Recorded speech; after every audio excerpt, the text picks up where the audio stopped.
Real Ron Musgraves here, not the short imposter. Enjoy the episode of Outlaw Window Cleaning Radio, and remember, install that fiber.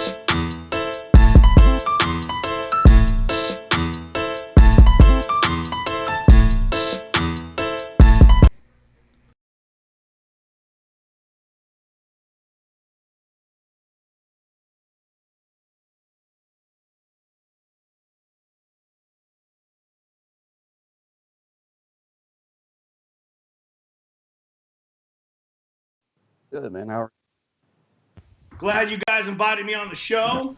I want to apologize to everybody. The last time I couldn't get on there, we were out at the IWCA convention. And let's just say at the time of the show, we didn't realize that a happy hour was going to go from noon until past the show. Right. We were in no beyond the show. However, if we would have been on a live show, this one would have been the most, opportunity and proper one to be on in that state. But we just couldn't get on. a San Diego happy hour? San Diego happy hour, yeah. People in California don't even eat. The breakfast places don't even open till 10:30. Oh, really? Oh, geez. Really? Yes, really. That's not even a joke. There's not early risers out there or anything? What's up, everybody? If you want to go to Denny's or somewhere like Any decent place doesn't even open until 10 o'clock. That was probably one of my funnest vacations was San Diego in the Gaslamp District we just pub crawled that for 2 days. Oh, yeah.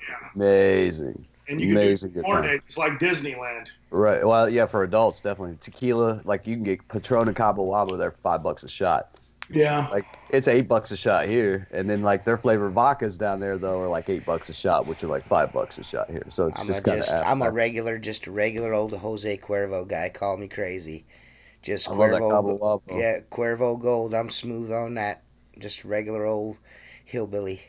I drink silver if I can't get reposado. Okay. So, Ron, now I'm not really clear, so maybe you can clear it up for me. Do you own a pressure washing company? Do you pressure wash? What do you do? I own an entity in a couple of different pressure washing companies, but why people question that is over the course of 35 years, I sold my fleet washing book out in 96. That was about 12 years into the gig.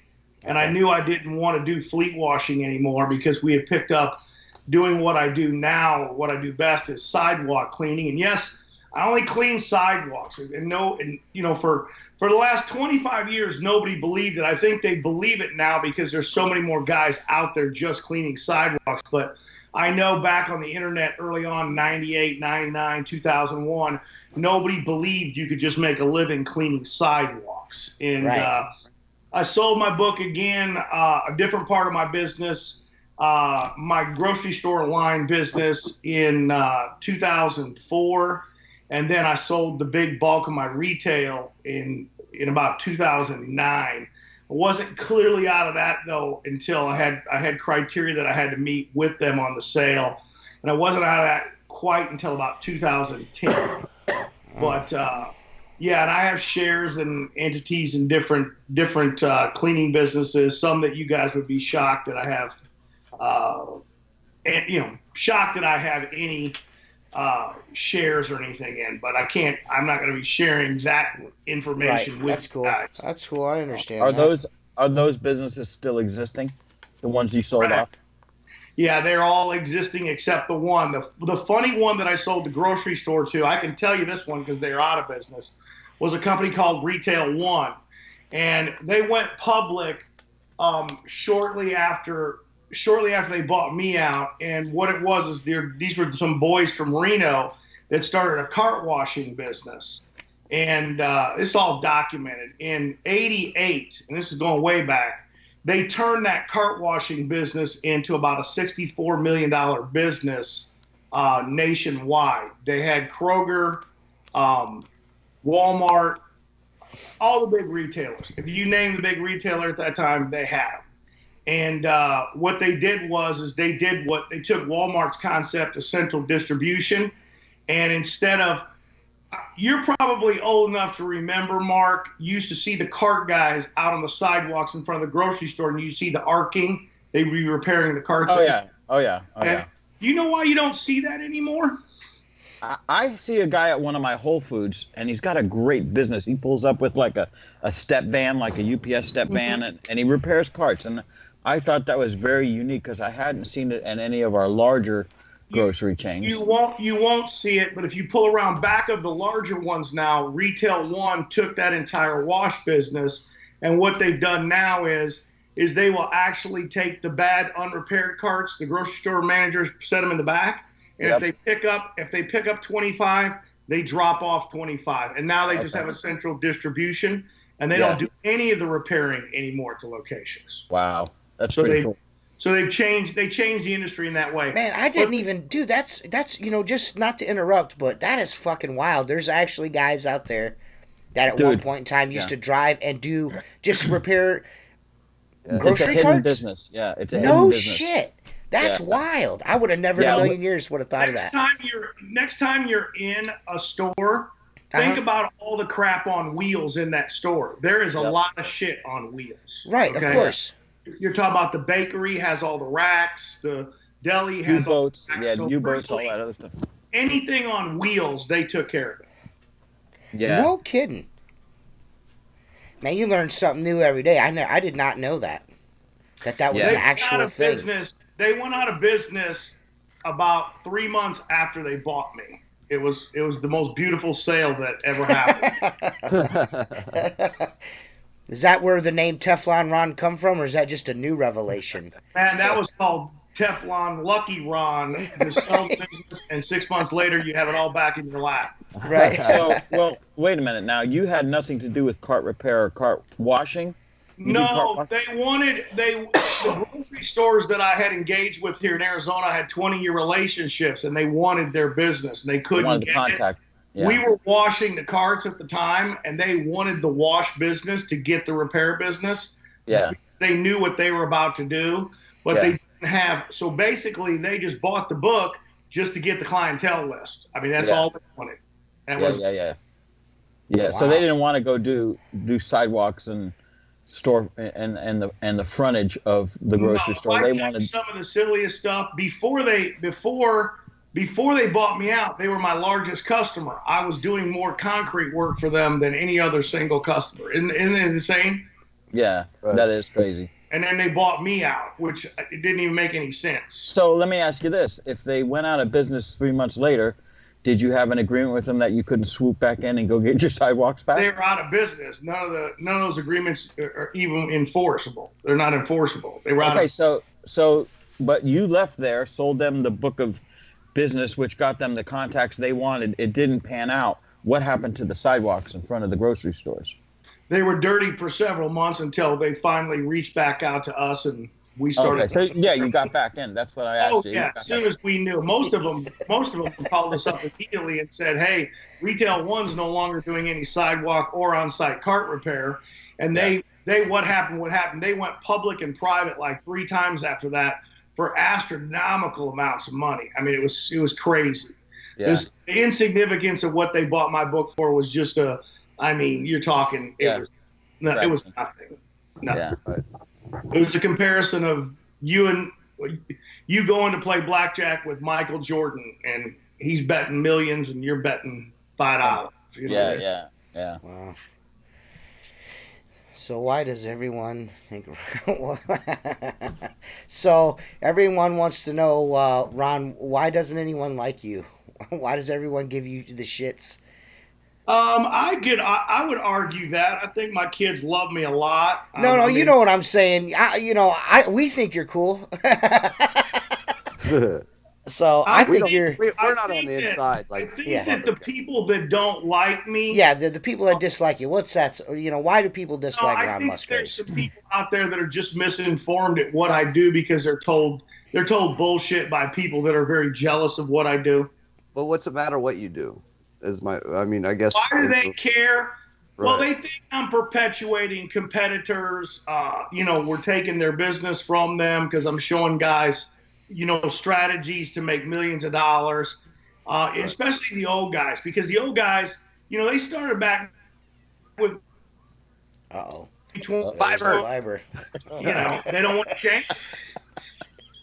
They Gonna just have to don't back want that to up. change. Yeah. Yeah, you have to I back think that up. also though, what Ron's issue. You know what's funny? You guys talk about route building in window cleaning, okay? You guys don't know this, but I started as a window cleaner, and Okay. yeah, I'm gonna share this little story with you. Okay. I was at Arizona State University, and it's pretty much the only job I've ever had in my entire life because I've never had a job. I mean, my old man was like, "Why would you work for somebody else to make somebody else rich?" Okay, so I was going to school because I thought I was going to be somehow work in law enforcement, and then I woke up. You know what I mean? Right. There's no money in that, and then I thought, well, you know what? I'll do coaching, and well, there's no money in that either. So the bottom line is I met this guy named Bobby Latito, and we were working security. And the only reason I took this job is because a buddy of mine goes, "Hey, dude, we closed the student union down on the weekends and we party." And I go, "What do you mean?" He goes, "Yeah, there's nobody on campus. We just open up the student union and we just have one big rave." I said, "And you're getting paid for this?" I said, "Give me an application." He says, "No, you're hired. Just come over and see the chief and we'll get you in." And next thing you know, I'm working a security job. We're basically partying all weekend and doing our homework, and we got the keys. I mean, this big, if you guys don't know, in the old days, man, you had this big ring of keys. I mean, you got every key on campus. And this dude, Bobby Latito, he was the dispatcher, and he goes, my hand sign was 19. He goes, 19. He goes, "Go over to room number 554, door number 3. He goes, "Open that thing up." And I said, "What do you need, Bobby?" He goes, "Just go do it. Shut up." He was an Italian kid. And he gets me over there, and I open his damn door up, and I know whose door this is as soon as I open it up. It's this janitor that's like 6'6", big black guy, and it says, "If you touch my shit, I'll kill you." That's his message on the inside of the door. I said, "You know whose locker this is?" I said, "What are you trying to get me in trouble for?" He says, "No." He says, "I talked to him, and he says, Bubba don't care. We can go ahead and we can use it." He said, "Just grab the mop." He goes, "It looks like a mop." He goes, "You obviously know what a squeegee is, and there's a bucket in there. Grab that and meet me over by the flagpole." Met him over by the flagpole. So I said, "What are we doing, Bobby?" He says, "Just shut up and come with me." We walk over to this storefront across the street, and it's just a little store strip, maybe 13 businesses in the whole entire strip. We get going down the strip. It's the first time I'm, mopping a window. He showed me in 2 seconds, told me, "Keep doing it, just keep going." And this dude could wash windows fast. I mean, as soon as I'm mopping the window, he's telling me to hurry up, and he's right behind me. Only time I got ahead of him was when he took his little book, went inside, collected the cash to get paid. I'd get a little bit out in front of him, and he'd catch up to me again, boom, go in, and we'd start that cycle. He goes, "Skip the card store." He goes, "Don't do the card store." I said, "No, don't do the card store." Boom. I went by the car store, get going. We're almost down to the other end of the shopping center. The woman from the car store comes out, starts hollering at us, okay? And next thing you know, I turn around, Bobby's gone. I mean, boom, the squeegee dropped on the ground. He's out of there. Woman at the car store is coming down and she says, hey, you missed me. I said, "Okay, ma'am, we'll get you. I'm sorry we missed you, blah, blah, blah." I said, we'll be back. And so it was a shoe repair store, and I remember this man to the teeth. These windows are wet. The guy's looking at me on the outside. He's this, Middle Eastern shoe repair guy. And he's looking at me like, "Hey, are you going to finish my windows?" Because he knew the other guy took off, And I'm like, okay, I gave him my first shot. That's my first window. That's my first squeegeed window. It looked like shit, but I got by. I got it done. Picked up my shit, told the guy free of charge, walked all the crap back, looked for Bobby. I said, Bobby, what the hell's going on, man? He took off. I said, we had 3 more suites to do there. He says, what'd the woman say? What'd the woman say? I said, she wants her damn windows done. And by the way, she says she wants them done every week, not every other week. And he goes, what? He goes, she told you she wants the windows done every week, not every other week? I said, what's going on, Bobby? He says, you don't know what we were doing? I said, we were washing windows. What the hell do you think we were doing? He goes, no, we were hustling, man. He says, none of those people thought we were their window cleaner. He says, we were just cleaning windows and collecting money. I said, you gotta be kidding me, Bob. I said, and now we got a regular customer. I tell you what, man, as far as Kings of Short Story Long, you and Mark Tanner are like neck and neck for Short Story Long. Well, that's where I started in the window cleaning business. And I went back and cleaned that lady's window and everybody else's. And I all knew that I was the window cleaner. And to Bobby, it was no fun anymore because he wasn't hustling. Right. If they knew that we were cleaning the windows, he wasn't hustling.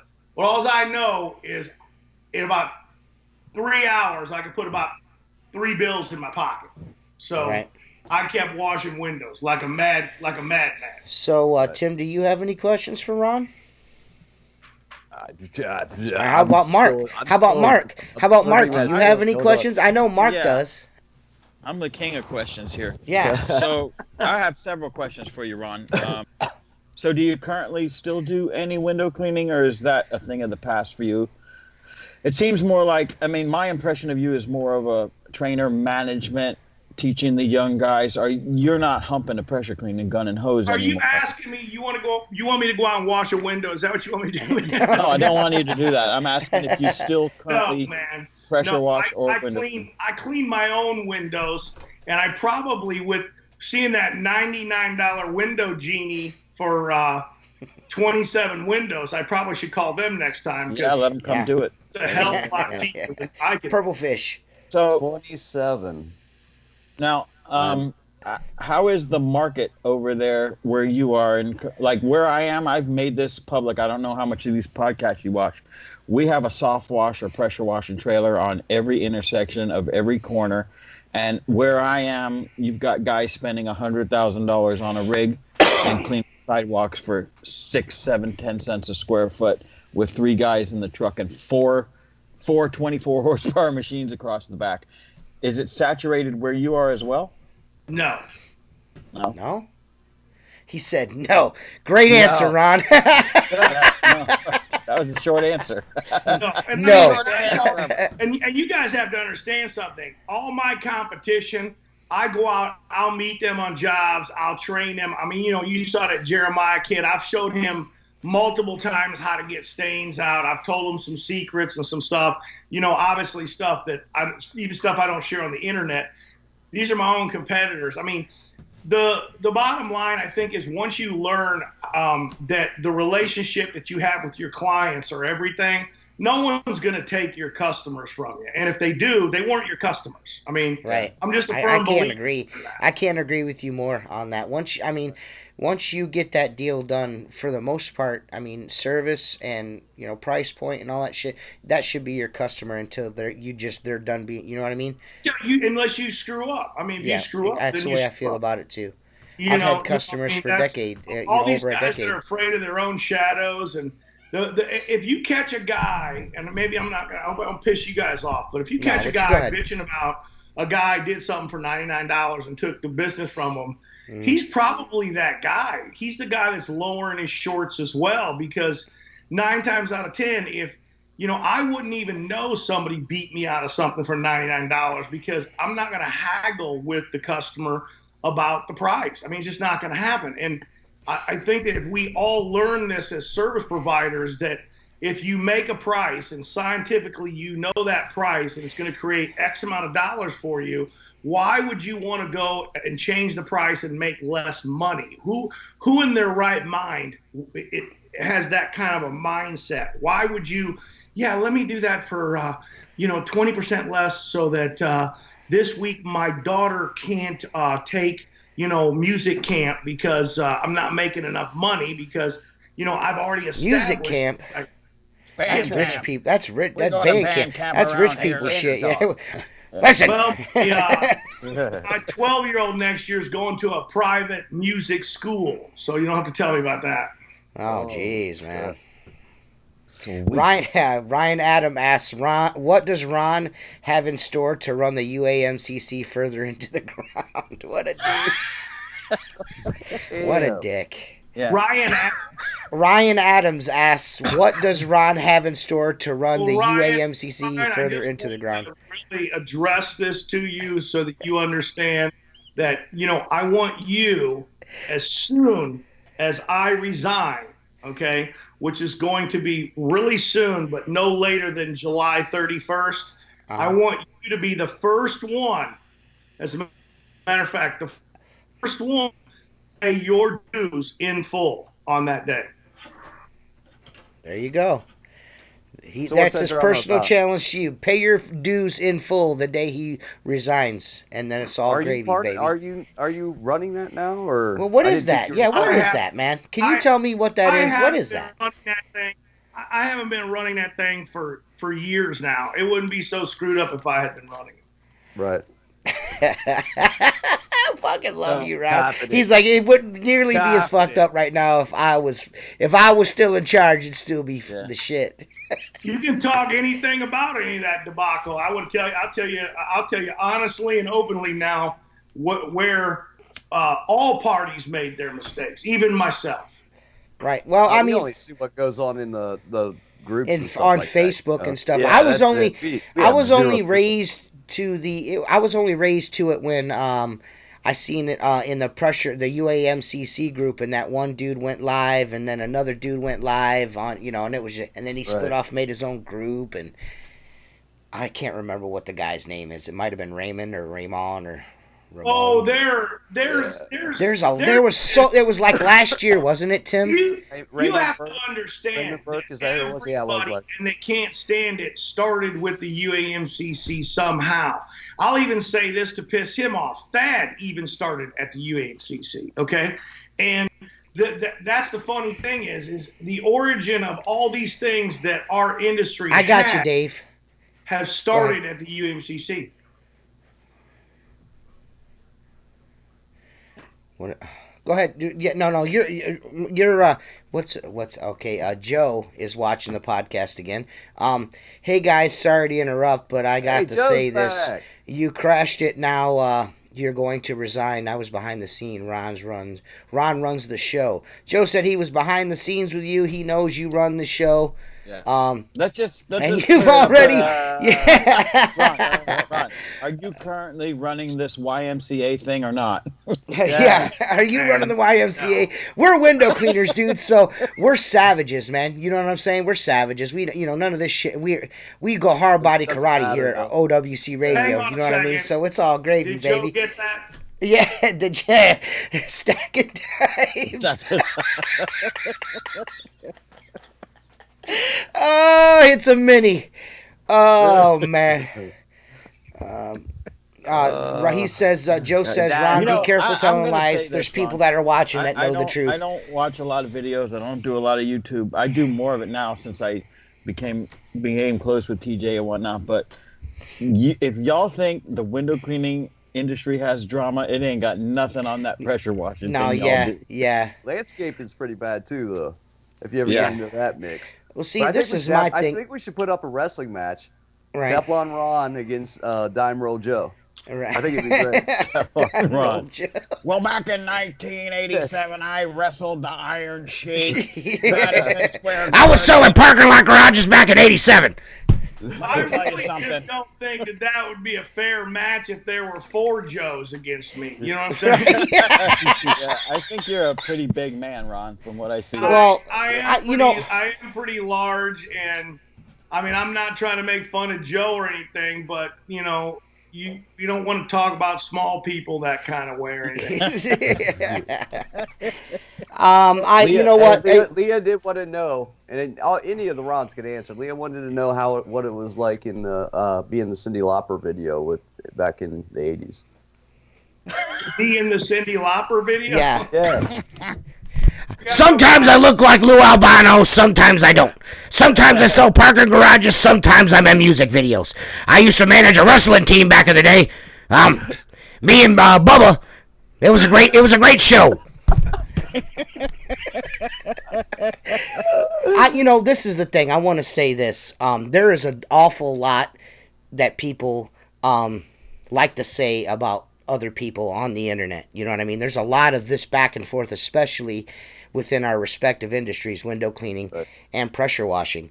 But until you get to know someone personally, outside of social media, I should say, it's really hard to judge a person. So I'm the type of person, I don't know, Ron. I know there's a lot of things that people say about you that, is not very favorable, but I've also seen a lot of people say a lot of good things about you too. You know what I'm saying? So yeah, I think there's more things. The biggest thing is the thing that's real, the things that they say about me that are nice. They're real things that they'll testify to. Most of the time, people that are saying the atrocious things, they'll be like, well, you heard, come on, and there's no substance behind what they're even talking about. I mean, it's just, as if I kicked their damn dog or something, and it just didn't happen. Well, the same thing goes on in the window cleaning industry. It's no different on this side of the fence either. Am I arrogant? Man, if you're gonna be confident, you got to be arrogant a little bit. No, listen, man. When they ask you if you're conceited, just tell them you're fucking convinced, Ron. That's all, Yeah. I am probably. You know what I mean? Yeah. So, that's the thing that there's people out there that just can't handle that, and there's some that just don't understand it. And when I work with people, whether I work with everybody for free. Okay, so you don't charge $3,600 for a week? Free. And I do this for free. That was good. And I've made a lot of guys millions of dollars, as you saying. Those are the nice people that testify that, hey, man, this guy knows what he's talking about. I've used his strategies. They work. They're real. I don't know what these other people are talking about. He didn't kick my dog.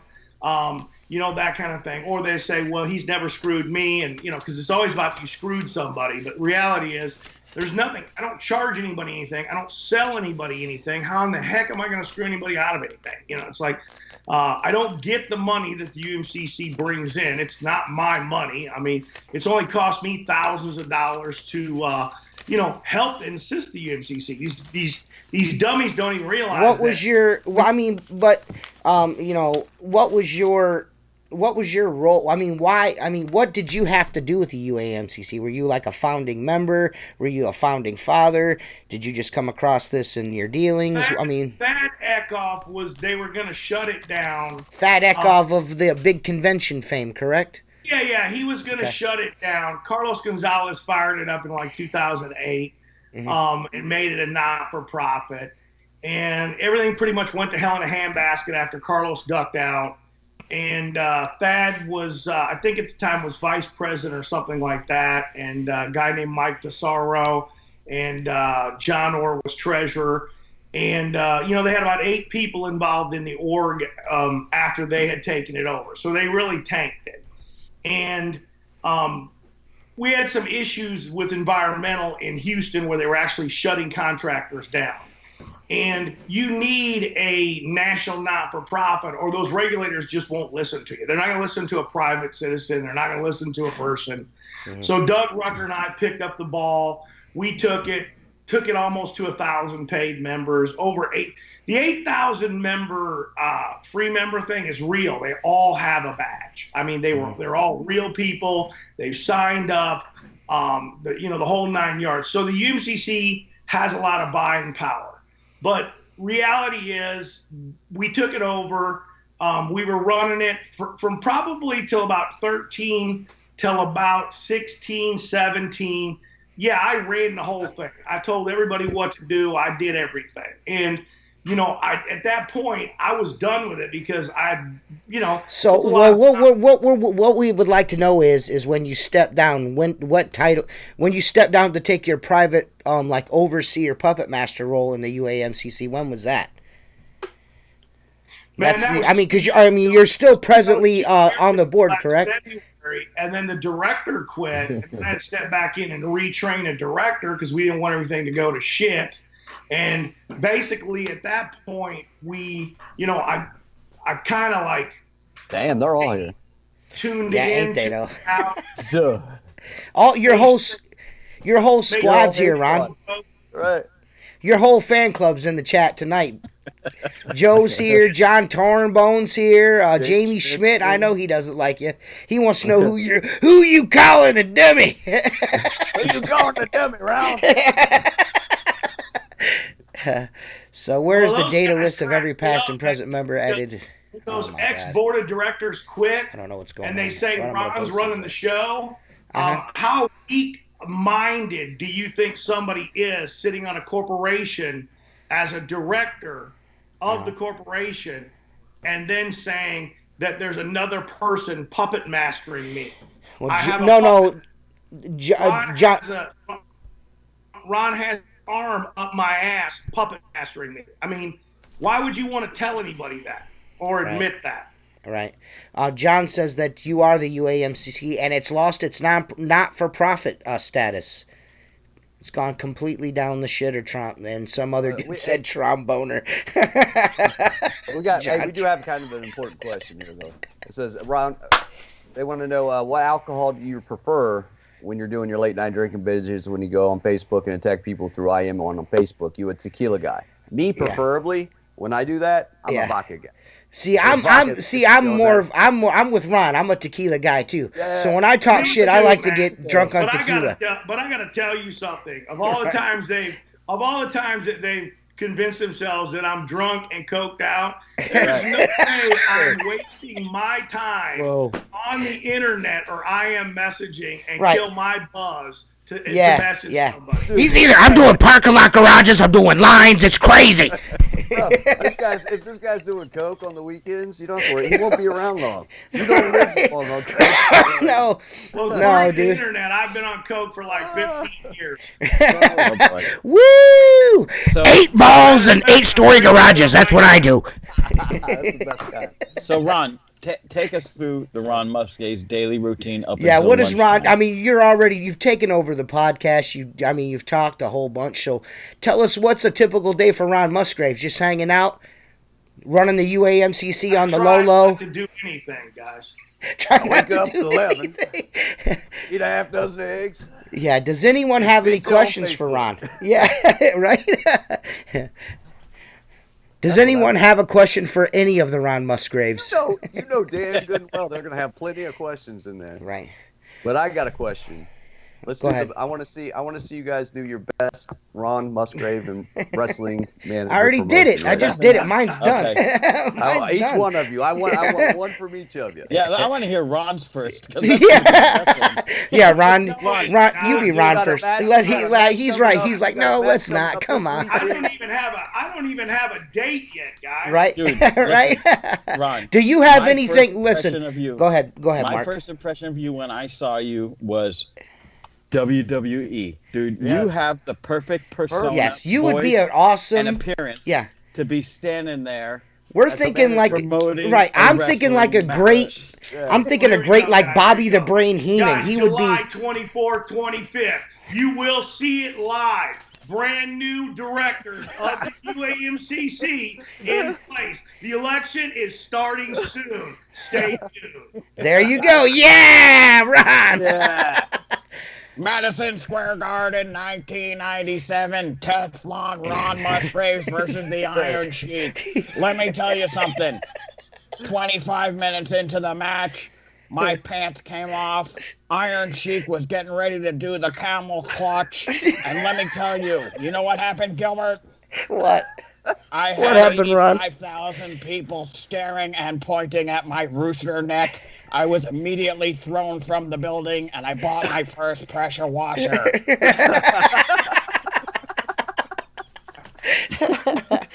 You guys already know mine. You already did mine. You know what I mean? So. Ron, you're a good Jamie man, Ron. Schmidt I would don't like to care. know why you attacked Everett last week. The guy helped you a whole bunch for a long time, he said. Who is that? I don't even know who Everett is, Ron. You know, I'm going to go out on a limb and just say this. When someone is successful at what they do, okay, and they're at the top of their game, and they've achieved what everybody else wants to achieve, they're nothing more than a successful target. Right. Okay? I don't know anything about UAMCC, YMCA, whatever it is. Half these guys here that are throwing rocks. We have it here with the biggest window cleaner. Everybody's heaving boulders at it. You know what I'm saying? Right.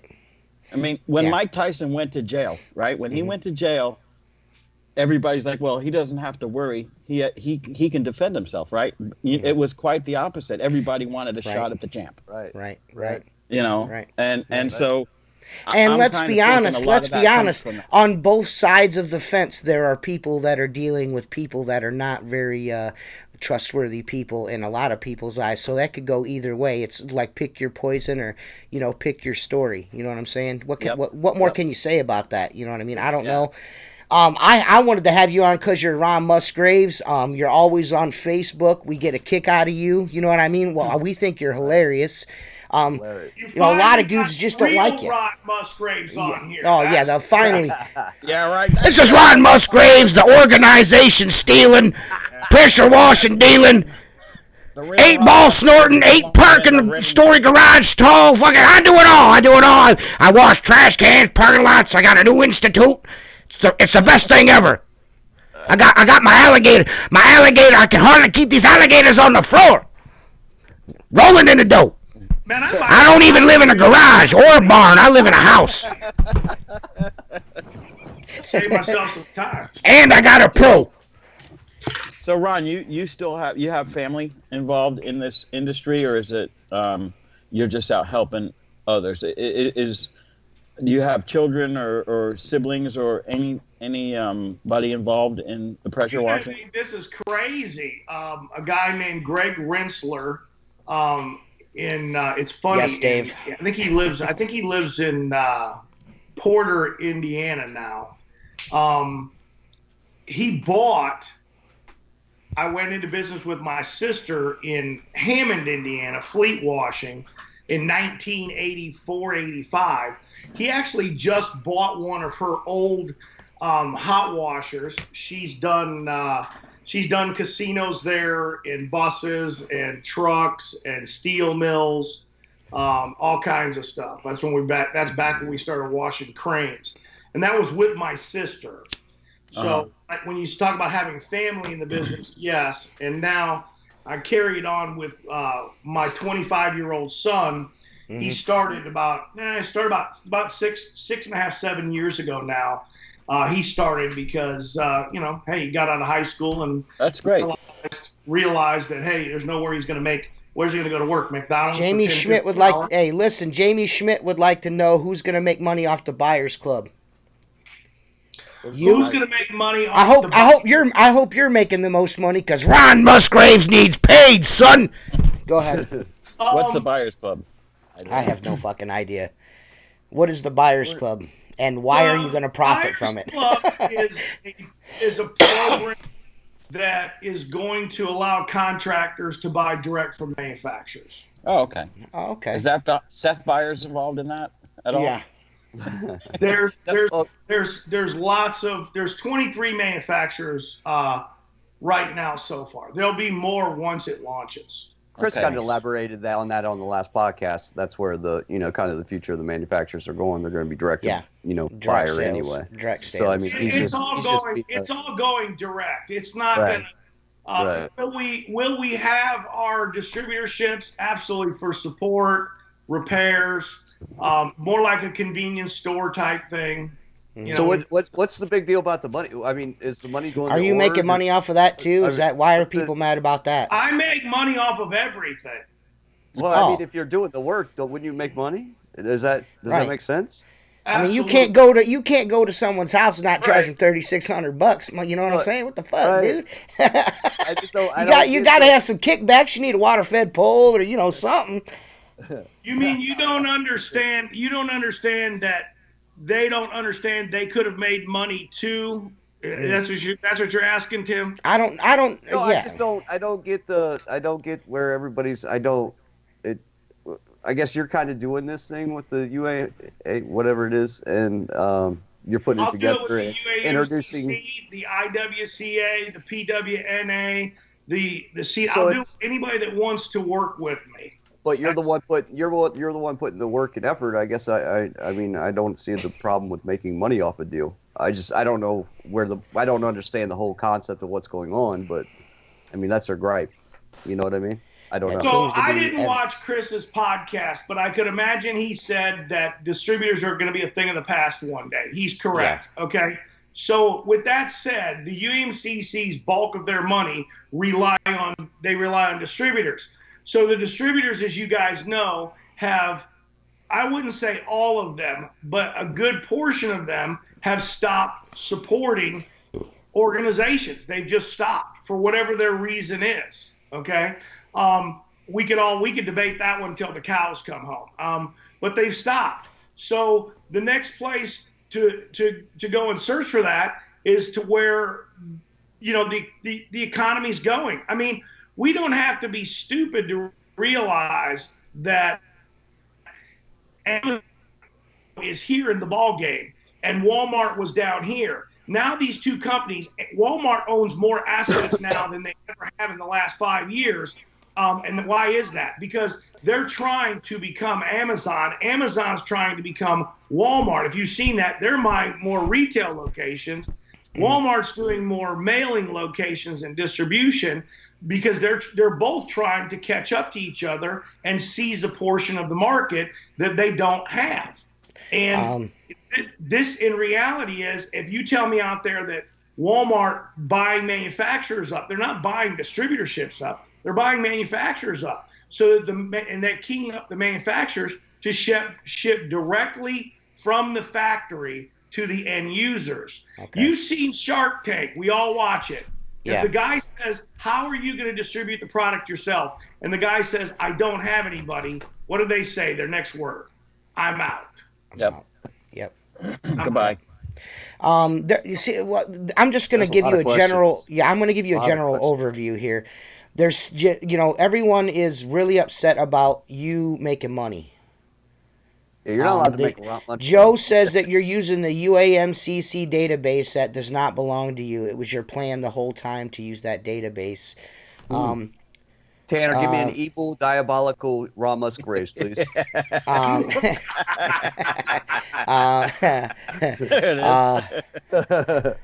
This is Ron Musgraves here, and I'm here to take over the world. Yeah, he said he's heard you're having real trouble getting people into your buyers club. People stop supporting the UAMCC. Ron, tell them how you made money with UAMCC. Stop acting like you ran it for nothing. Ron Musgraves is the L. Ron Hubbard of the pressure washing industry. He says you're the L. Ron Hubbard of the pressure washing industry.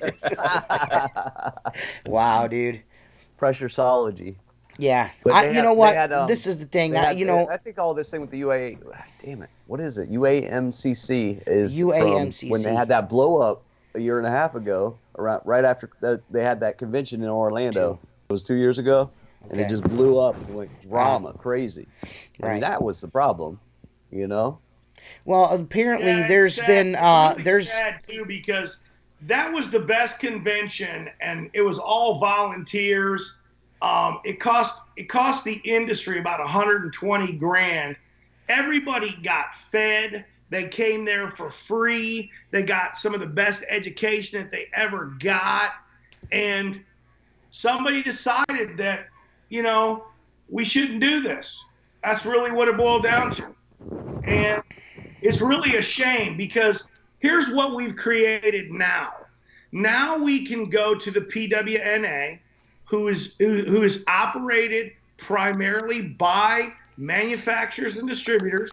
We can pay them $1,800 to $1,900 to attend their event, eat well, get some education, okay?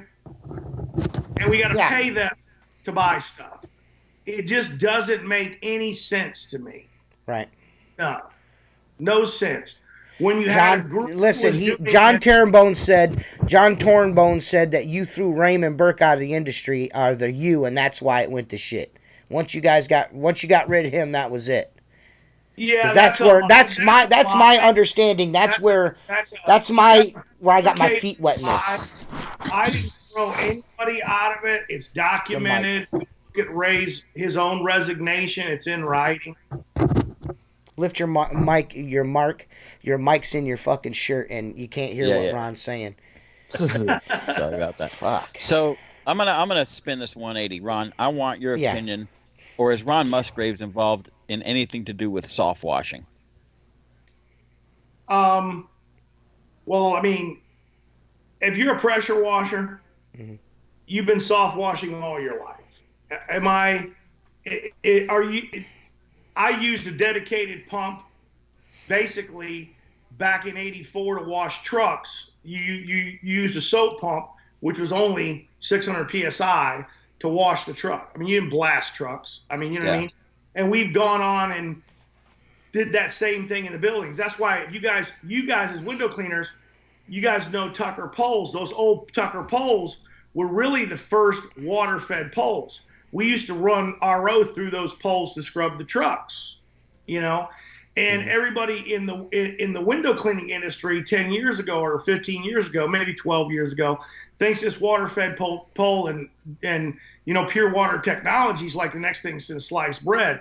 Brother, we were cleaning windows with pure water, you know, a long time ago. I'll tell you one of the best systems I've ever seen. There's a guy out here, and I haven't caught him on video yet because he's so fast.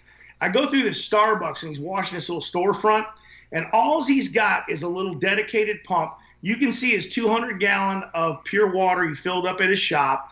He takes that thing, just a gun, sprays the window down, mops it, rinses it, and he's gone. I mean, The guy's gone.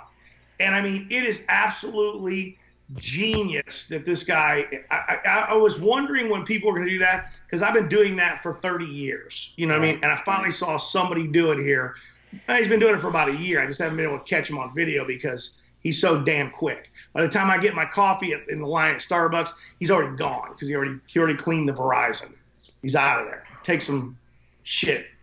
Let's get to a real question here, Ron. Enough bullshitting around. Where's Jimmy Hoffa fucking buried? Just tell us. It's funny, man. I'm not really. You're not hip to that. Teflon Ron is not hip to where he's buried. No, I didn't know. I mean, there seems to be a lot of. Obviously, you did your homework, man. My father's from South Chicago. He's in the transportation business. All I gotta say is, dude, I broke a lot of picket lines in my younger days. Right, I will tell you this: you've got to be the most, You've brought the most heat to the podcast we've ever had We've never had anyone bring this kind of heat before.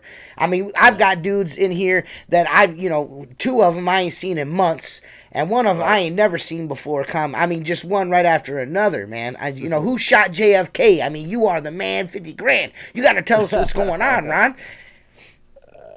Ron, were you colluding with Russia?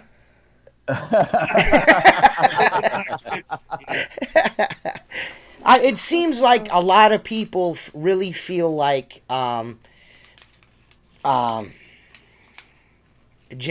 they are convinced that you are not a good dude. They're just, and there's nothing. It's a conspiracy's gone wild over there, man. Yeah, I mean, well, they're saying there's another guy. There's one guy keeps saying that you were mean to your best friend, and now he said you're the one that's making all the money. He told you that. Your best friend told them that you're the one making all the money on the UAMCC and all that. Does that? I mean. Just me personally, just from our dealings with people, that shit like that will not. You just ignore it, don't you? I mean, what else can you do? I wish I knew where all this. I wish somebody would tell me where this money's at. Right? Tequila. Well, they're saying that's how you make your money. That's what these guys are saying essentially. You make your money off of the UAMCC. That's what this whole thing is a huge plot for you to just like cross your arms, do Facebook videos, and make money. And here's the thing. Yeah, I mean that's just so wild to me. It's wild to me. Especially if the association is not for profit, the book should be open to review. If Ron was being paid all this money, and And if the job pays that, then what is the problem? Or if he's not, it should be record to the people that are involved in it. All of the officers and my position could be a paid position. I volunteered for the position that I had. They had a paid director for probably about 5 or 6 years. At the current time, they don't have a paid director, but that's not my worry, because at the day's end, Jamie Schmidt and those guys that are board of directors, you guys know this. They run the association. If the directors didn't want me in my volunteer position, or they wanted to fire me tomorrow after this podcast, they just have to get a quorum together and say, Ron, we want your resignation or we're firing you. You know what I mean? And by the way, just so you guys know this, okay, I'd like to revert this back to Jamie. This is on record. It's on tape, okay? Remember how you said that all the things are the transparency with the UMCC? I told every board of director on a recorded conversation multiple times, if one of them asked There me goes for the my fiber. resignation, I would. And he was such a, I don't want to use the word because I don't use those kind of words, but let's just say he was a little bit of a, peacat, and he did not ask me. You understand that? Well, But there's he guys wasn't- saying that they he you know, they wasn't wanted paying to see the books. The attention. reason, well, Jamie Schmidt is saying the reason why he's not in the org anymore is because, or the U, whatever the fuck you want to call it, the YMCA. The reason why he's not in the YMCA anymore is because he has to see the financials, and you fucking booted him out. You were like, you gave him the call and was like, yo, out. You're done. I booted him out. That's Yeah. some First thug of all, life shit there. I don't have the authority to throw him out. It's on record. The board threw him out. Okay? I mean, he made videos of lighting the UMCC on fire. And, like, let me ask you, any one of you guys, right? Okay, you guys own your own business. Yeah. If you got an employee Damn. and they made a YouTube video burning your logo up and said horrendous things about you personally, hey, Bill, look, I'd like to give you a $10 raise this morning and a promotion. I mean, that doesn't happen, right? Right. No. You're going to fire them. They're gone. Yeah, gone. Bye. Ryan Adams says Ron, AC Locklear, Perry Tate, and that tooth-missing fuck Jim Gamble should start an org and kick it off with a Viking Sky Cruise. You like. Who is this man? Who is Ryan Adams? He's a fucking savage. He also said you're the AIDS that's killing the UAMCC. Ron, Who is Ryan? John Tornbone said we should take his 25 years in law enforcement into consideration when we hear his argument that you're not telling the truth. Nobody trusts cops. I mean, they're I mean, they kick people's faces in 90% of the time while the guy's hogtied and then swear it didn't happen. You know what I Holy... mean? This is Ron Musgraves. Fuck the police. Nobody in America feels comfortable around police officers. Fuck me, Ron. When they stop you now, you're like, Son of a bitch. Ron is fucking... Dude, you are something else, can sir. you please take the wallet out of my pants for me? I don't want to. I'm reaching for a weapon. This is Ron Musgraves. Don't make me whack you over the head with my wallet, boy. I'll slap you across the mouth with my pro. Unbelievable. The records are manipulated to fit your needs, is what Joe Joe This is the a giant opinionated. conspiracy. Dude, this is the thing, dude, and I'm not saying that But, anyone hey. that I don't know John Tornbone. I don't know John. Or, I don't know him. I know Joe. He cleans 11 garages a year, John Tornabetti. But you guys can get cement and all that. You can get like 6 Well, yeah, figures he's off probably this making a shit. mint off of that. I'm not really sure, but so I'm not going to I'm draw any not conclusions saying. I one said way he or the cleans other. 11 garages a year. Yeah, Yeah, I go by what I see on your guys' groups, and you guys are killing it on the parking yeah, garage. yeah. But that's a Yeah, it gotta be seems a like it. investment with heat and all that stuff too, though. You don't have to clean a lot of parking garages to make a lot of money. Mm. Yeah. Yeah, I'd like to do 11 parking garages. Did here, you guys but, all stay sober tonight because I was on? That's all I want. No, dude. I'm always Dude. sober, buddy. Yeah, I'm Mark's the only one always that's usually sober. not. Me and Tim are always affected in some way, shape, or form. We're not going to Yeah. tell you how. But, all I got to say is there's a lot of fucking mud being thrown in the comments. And I appreciate all you guys coming on and talking shit and asking Ron questions and accusing him of all the things you want to accuse him of. I feel like it's great. You know what I call mean? you NWA, bro. Because I tell you what, right now, you're living up to your name, Teflon Ron Musgraves. I mean, you are fucking stoic, sure. You are an oak. I got a lot of people are gonna hate on you, but he's an oak. The dude, like, you guys keep throwing rocks at this dude, and they're just bouncing off of him. He just like don't even Just give like, a fuck fuck, that. dude. How long has this controversy been going on? Well, now people know. Now all you pressure washer dudes, and including the ones that get free shit from him, know how we feel about when we're talking about Perry Tate. So this is our dose of this for you. There you go. Yeah, but Ron is now our best I don't friend. think Ron screwed over the whole industry. You know what I mean? Yeah, I don't know, dude. Like I said, it's really difficult to say because this is the thing, and I want these guys because I appreciate these guys watching, like John and Jamie. I have nothing against these dudes. So I respect their opinion, but I also respect yours. You know what I mean? Yeah, and I don't know the situation, so I don't want anyone to think we are. I think it's funny that Joe's trying to convince us about Ron, but he won't listen to us about Perry. About Perry, yeah. That's funny. And Perry outed himself. Perry outed himself out live for everybody. I have all the documents. When these guys say, show us the documents, I got the documents. I got all of them. I got the fucking videos he posted. I got the fucking 4 hours of YouTube videos showing the dude sharing all of Richie's fucking ideas. I got all of that. I got the email showing he's going to only pay him $675 fucking dollars for 1,200 gunslingers, and everybody's still jerking him off for water-fed poles. So miss me with that shit. What? I just threw that shit down. Mentos moment. Brought to you by T Squeegee, baby. What? So, but the real reason why I wanted to have you on here, Ron, is because I feel like you get a lot of heat. You know what I mean? And you entertain us all the time. And you entertain us. I mean, you're like an endless fountain of fucking material. You're hilarious. I think. I'm looking at you as a person because I don't have any dealings with you. When I pressure wash up, I throw a pressure washer on a trailer, get a surface cleaner, and go do that shit. It's not trying to like rocket science and shit. You know what I mean? I don't do none of that shit. You know what I mean? I don't buy cookbooks and fucking laundry lists and fucking. I don't do none of that shit. I spray shit on the ground and get it clean, collect the check. You know what I'm saying?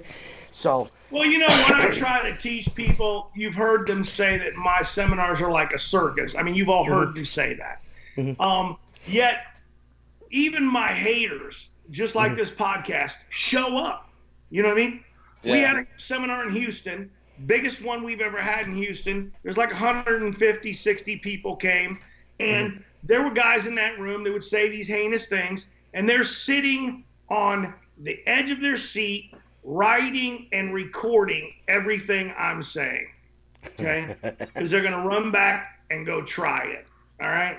But yet they'll continue to do that, but they're not following me. I have thousands of followers. You know what I mean? I've gained more followers. I'm going to gain more followers tonight off of this video, guaranteed. Because the bottom line is I don't charge. I do this for free. Mm-hmm. I know I'm the best advice if you want to run a service business and you want to build a big clientele list or a small clientele list of repeat business. I know how to do it. I have a proven track record. I do it. And the reason I can do it is because I can. And I don't need anybody else's money. Right. That's it. In a nutshell. Like I said, it's not for us to say. We just, we'd have you on. We wanted to ask you some stuff. All right. Listen, it is what it is. There's some guys want to know if you support Perry. Do you support Perry Tate, Ron Musgraves? If it matters to everyone. I don't really know about the situation of Perry. I've heard that you guys have said that this product is bad and doesn't really work. No, it works, but not like it was supposed to. Not the way it was tested. You seem to prove that it didn't. He kind of ducked it and then just moved on and apparently has fixed it. I don't know if he really did fix it or not. I mean, if he did, he did. I'm never going to use one of those things. I'm the guy that, I stick my squeegee in my pocket, you know what I mean? So it's like, right, that's right. Let me back it up a little bit, Ron. And if some people out there are our animosity has nothing to do with, not so much to do with the product. It has to do with one of our own that had a passion, that designed a product and took his dream and handed it off and got fucked. Okay, that's what we know for a fact. On 1,200 gunslingers, they gave him $600. We know it. Okay, that's a joke. Yeah, it's a joke. And until Outlaw Window Cleaner did this podcast with Joshua Schofen, he said didn't get paid. Right. He didn't get paid. And then as soon as we did that podcast, that man had a fucking shit ton of money in his PayPal account. We had no clue what was going on. Josh, whatever's whatever. But P, you can hate me if you want. I don't give a fuck. Yeah. I'm like Ron Musgraves, Teflon T squeegee. I'm part of the clique now. Fuck it. Obviously, you guys, you did a good thing. Hang on a second, guys. I gotta get another cup. My thing is this: Dude, and I'm gonna bury this right here. What? Imagine if he comes back with the mask on, the wrestling mask. I'm gonna bury this right here. That's our whole soul. Yeah, our sole purpose in this whole deal with that dude over there is what he did to Richie, and the fact that it was made public by Perry. He showed everybody that he's a scumbag. You guys want to buy those fucked up, jacked up gunslingers from, or the Bigfoot? He's calling one of them the Bigfoot, which is ironic as fuck. That is hilarious to me. Yeah, yes. It's funny. It's funny because the man doesn't. That man has not had an original idea in his entire life, and if you watch his latest video about the 2.0 and the Bigfoot is, the gunslinger will leak up to a gallon of water. Yeah, the thing is this. It's clear that the idea man is out of the picture. Just go watch his bags video. Get out of here, dude. Oh yeah. Velcro together bags. What a scrub ass dude. You know what I'm saying? So whatever. Tonight you guys asked me a question about a person. And this is kind of some advice to you guys. When somebody's done me wrong or somebody else wrong, my best thing that I can do is when you say, yeah, this John Doe guy, and I just go, no, never heard of the John Doe guy. Wow. Because if you stop talking about it, I promise you, we all think that we're doing, it's that old cliche, bad press is better than no press. Right. And you guys keep giving people press. And I understand sometimes you want, the controversy, it's like we're keeping up with the Kardashians here and we're trying to build, we're trying to build some controversy and get viewers out there. Right. But that's kind of what we do right now. I think this one you guys have beat to death. And I think from here on out, you might be right about that. My enemies are listening right now, and they will never win. Ours are too. Because they can't quit talking about me. Right. You understand that? At every one of their events, they talk about me. At every one of their shows, they talk about me. They talk about me amongst each other. Okay. Right. I never even, if you see in my videos or anything, I don't even mention them. And if I really don't like them and you said, hey, you heard about John Doe, and I'm saying, no, I didn't hear about John Doe because you know what? I don't know that guy. I don't know him anymore. He's gone. He really is dead to me. You understand? And that's the way it is. Now, Jamie Schmidt, I really liked Jamie. I really did. I really did. And I don't wish Jamie or I don't even wish Joe. This will burn both these guys up. I don't even wish Joe bad will. I hope Jamie and Joe and Jeff go on with their little group, and I hope they're very successful at it. And good luck to them. I really do. Hope they do well. That's good. Thank you. So John Torbone wants to know why. Then, what we were talking about with the contract and stuff. He wants to know why we're crying about it on Facebook. Because that's where Perry does all his business, is social media. So we're better to shit on him than there. And if they wanted to fight this out in court, the both of them would have to go to fucking Kansas City, Missouri to have it done. So, Richie got fucked from jump, so you can eat my whole entire fucking cock and balls at the same time. Oh, both of them. So how's about that? You can come back and we have Ron on again, and I'll tell you the same fucking thing. Don't fucking comment on shit you don't know nothing about. Now you're starting to turn our perspective on the situation because now we know. Okay, now we know where they're aligning. Okay. Right? Yeah. So it is like I said, it is what it is. Wait a minute. Joe says, John, the Perry thing. Both sides have very valid points. I want to know what valid points. I'm asking Joe. What valid points does Perry Tate have? I'm waiting. Right now. Give me those integrity. Give me those statistics. Yeah, I need those stats, sir. We'll go ahead and just call it right. No idea about anything. Right. Well, and for the most part, and the only reason why that how do you make your mortgage payment? No. Joe hasn't asked you guys that yet. Yeah. Oh, did he ask you? It ain't none of your business. That's what I would tell him. That ain't none of your business, man. Yeah. I had to tell him I don't have a mortgage. Right.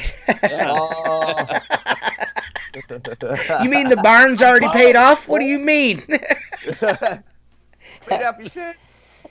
Listen, man.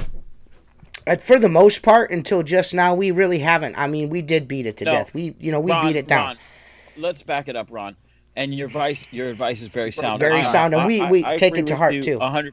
Mm-hmm. We've had discussions in the past before all this blew up that we weren't going to give it any press per se, and exactly what you said. They come back around, okay, and it's only because of the podcast it gets brought up, and we've talked pretty much before every podcast. None of us are bringing it up. If someone has something to say about it, we might acknowledge it, and it's 100% not vengeance for Perry. It's justice for Richie. Yeah. So guys can think whatever they like. You know what I mean. The guys can think whatever they like. I really don't care. The YMCA paid my mortgage. If a $600 poll is worth the integrity of another, I mean, that's the thing. Again, not to shit on you, Joe, but one has a contract, one has morals. The contract, I'm telling you, we have the contract. He posted it on the internet. I downloaded it. I've read it. He's broke it a couple of times. Where's the money coming from to fucking sue this fucking yum? You know what I mean? That's really what it boils down to. There's no money except for in the attorneys to go after him. And Perry knows that, and that's why he did what he did. Right. And I can guarantee you this, as sure as I'm sitting here, had it not come out on the podcast that Richie didn't receive a dime. When we went to Kansas City and I said, how is that man standing next to you and hasn't paid you a fucking dime for that idea, for that brand, for that piece of equipment? You haven't made a dime on it, and he puts his arm around you like he's your buddy and his hand is in your pocket taking your money. That is all fact right there, number one. Okay? Number two, Perry knows this. You're not selling the next generation cell phone that's going to sell 20 million copies in a month, and it's worth going after with attorneys. Because guess what? If he sold 12 to 1,500 gunslingers, there's not enough money to pay the attorneys to go after him. And Perry knows that, and Richie didn't. But he knows now. Right. Facts. Dropping facts. So Ron, I got to tell you this, Ron. I really appreciate the fact that you come on here and you handled yourself with dignity. I know a lot of the guys are taking pot shots at you and shit, but you handled yourself with some dignity. I can appreciate that. You know what I'm saying? So I just give you a thumbs up. And to you guys asking all the hard questions, man, a couple of you have been offered to come on the podcast to say what you needed to say, but you chose a side. So, sorry. But, I'm trying my best to get your comments into and your questions into Ron, and I feel like Ron, for the most part, has answered them. Don't you guys think? Yes, absolutely. I feel like... And you know what? Ron is a man standing in a hailstorm, and he's still standing. Yeah. Right. That holds a lot in my book, buddy. Right. It does. So, it does. Right. Yeah. Hey, can I tell you guys what I'm doing in the future so how I'm changing things for sure. Yeah, no, when's the next steel cage match? When's the next steel cage match? That's what I want to know. We're going to do parking garages, 8 balls. It's going to be great. We need to know where all the cash is going, Ron. Well, what I'm going to do in the future is is, so all these distributors and manufacturers, if I don't support them, obviously you've heard it, they're scared to death. They think that, one little word of Ron Musgraves not liking them is going to affect their business. I mean, you guys have heard all that stuff. It's amazing to me that there's not a lot more ass kissing going on, but they don't seem to, it doesn't seem to work that way. But so what I'm doing now is, instead of, and this is the shame of it, because I really like to help the national organization. I like to continue in the future to help the national organization. And maybe I'll privately disclose and donate money to the association. And, if it gets to that, we'll see what happens. But how I'm going to continue to support the things that I do and continue to support contractors for free, I'm basically going to do the same model that these guys are doing, that they've been doing. I mean, I've been doing it for years anyways, is I'm going to go ahead, when you guys hear me talking about a free seminar that I'm putting on for sales, it's going to be pretty simple. When you see the sponsorship there, you know who's paying the bill. I mean, it's that easy. I don't know why for some of these people, they think this is rocket science. If I have a seminar, fiber Acme pressure wash, it means they're paying the bill. Wow. Easy enough.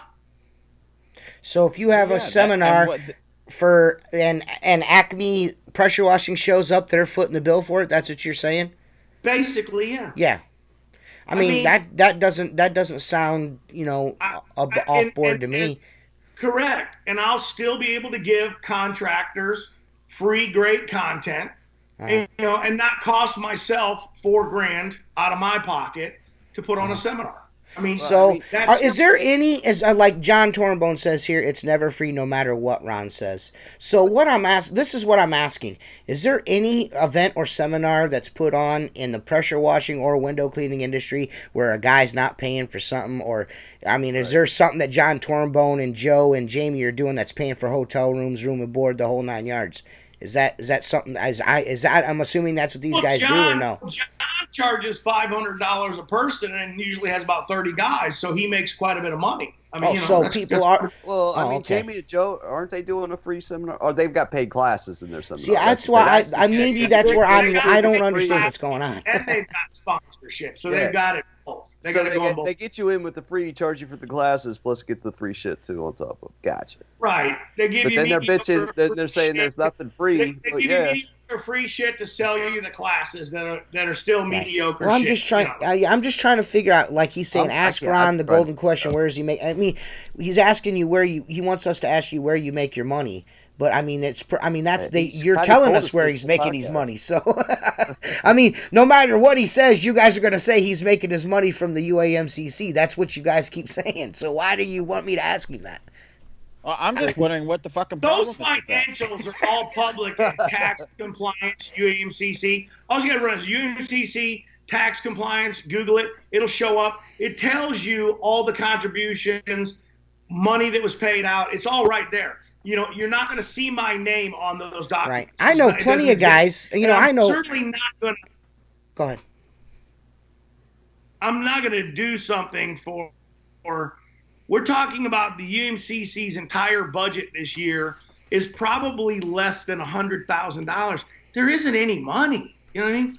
These guys are they're pipe smoking. You know what I mean? Right. And we know from personal experience that people can't. There's people out there that as soon as they hear that they're not getting a profit out of it, they fucking bail immediately. You know what I mean? So let me ask you something. Come on, dude. Ron, on a serious note, is there any foundation similar to the Clinton Foundation that you have your name tied to? You don't have any foundations or anything like that? I do. You do have foundations, but they're not. They're money comes in, money goes out, right? I feed homeless teen girls. I have for about 10 years now. Okay. And I've actually started another not-for-profit called Sultan Baseball. I mean, you can check it out. And what I did was intramural city kids could, Little League sucks, okay? And they couldn't play club baseball.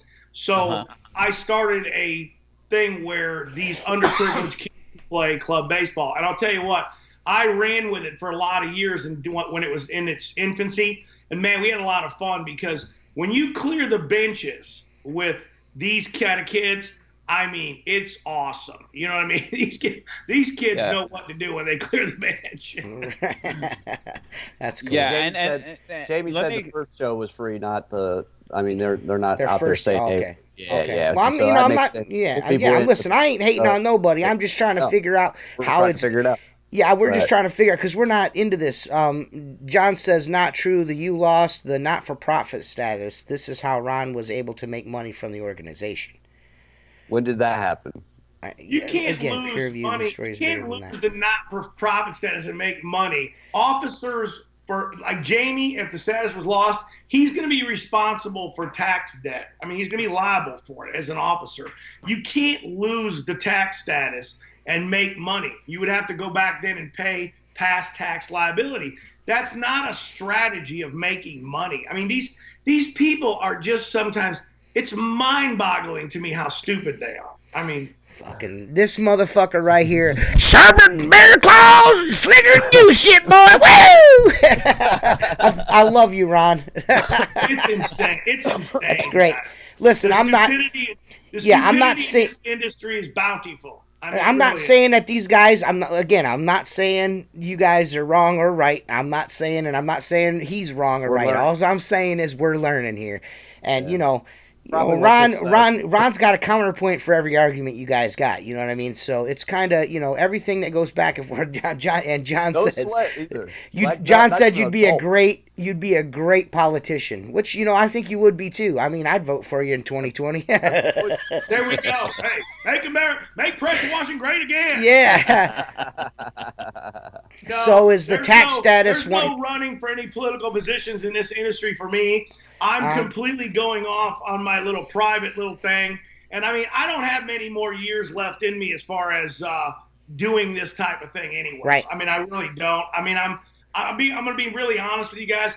I've been doing it for 50. I've been teaching and training people for 25 years, and I've been doing this now for 12 years. Excuse me, Ron, but Joe just got infernoed. Why? Somebody just lit Joe's Ryan Adams. Ryan Adams says, "Let's be real. Nobody's gonna pay that white trash Joe the window cleaner a dime for any type of training, unless that training is how to pretend you're successful and still live in a zero pop-out camper, dude." Man, that's fucking rough, bro. Jesus, damn, that's rough. Yeah. So, you've been on here for an hour and 17 minutes, Ron Musgraves. Is there anything else you need to tell the people? Your followers, your fan club. Is there anything else? Dude, there are some savages in the comments tonight. You might as well just stay on here the next 45 with it. Look, man, if there's anybody out there that wants to build a service business, you can, and I'll get a bunch of hate callers. But you can text me at 480-522-5227. Text me there if you're serious about being mentored. It's completely free. There's no strings attached. If you do what I say, you'll make a lot of money. I don't care if you're in nowhere, Arkansas, or if you're in New York City. You can still make a lot of money. That's the misconception. And you're not going to charge them? You're just going to help them out? That's what I do, man. Shoo. So you're not going to charge $3,600? Would you get it? Hey, I mean, you're not. Who is that? Who wrote that? I will take a challenge. Yeah. I will take a challenge from any mentor in this entire industry. I think Joe's calling me. That's his number. Joe's actually calling me right now. I'll make a challenge to any mentor in this industry. We'll have a third party pick the people, and I guarantee you that I can make anyone more successful than anyone else. That'd be a good YouTube series. Period. Yeah. That'd be a good. What would we call that YouTube series? What would we call it? Teflon versus dime roll. Yeah. Dude, 30 there is cent. some. Teflon versus 30 cent. Ron, Ron, he wants you to answer on phone directly, and he will fucking light you on fire right now.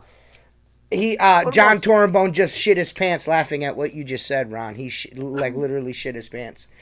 You know, I basically built John Tornabene's business. Oh fuck, man, dude. We All don't need. garages I built for you. We took 3 or 4 2-liters, and we dropped a roll of Mentos tonight, son. Oh yeah. We We're got out of the Mentos. Coke. Fucking Ron Musgraves with the heat. He's throwing the stinky cheese right over the plate, folks. You know that most of these guys I mentored that hate me, it's crazy. It's crazy.